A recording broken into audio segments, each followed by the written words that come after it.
বৌমাটা যে কোথায় গেল? বৌমা! হ্যাঁ মা, এই তো সারাদিন তো তোমার কোনো দেখাও নেই, কোথায় থাকো বলো এখানে? একটু কাজ করছিলাম। বাবা কাজ করছি না, একটা কাজের কাজ করো, আমার পাটা একটু টিপে দাও। ঠিক আছে। সারাদিন আমি ভিডিও বানিও না শুধু, আর ঘুমটা ছোট করে দিয়েছো কেন মামা? বেশি গিয়ে দেখাচ্ছ, খোলাখুলি করে যাচ্ছে। আর এক কাপ চা বানিয়ে এনে দাও। ঠিক আছে মা, যাচ্ছি।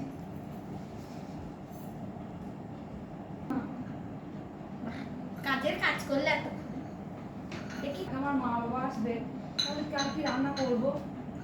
কাল তোমার মা বাবা আসবে? তা কখন আসবে শুনি? সকালে। সকালে? দুপুরে এসে খাবে? হ্যাঁ। জল খাবে লাই খাবে? হ্যাঁ, তা তো খাবে। তাহলে মুড়িতে একটা কাজ করো, একটু কুমড়োর তরকারি করে দাও। মিষ্টি মিষ্টি আনার প্রয়োজন নেই, বুড়ো বয়সে যদি সুগার মুগার হয়েছে তখন আমরা আমাদেরই ঝামেলা। আর দুপুরবেলা প্রচুর তরকারি, ডাল আর ভাত করে দাও।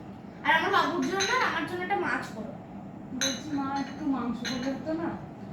হায় রে আমার কপাল, মাটন চিকেনের এত দাম, আর এই বউটা আমার সব টাকা যদি বাবা মার পিছনে আর ওর ফ্যামিলির পিছনে, ওর কসমেটিক্স, ওর কত মেকআপ জিনিস সেই সবের পিছনে যদি করে দেয় এবং চালিয়ে দেয় আমার টাকাটা, তো পুরো ফকিরই হয়ে যাবো।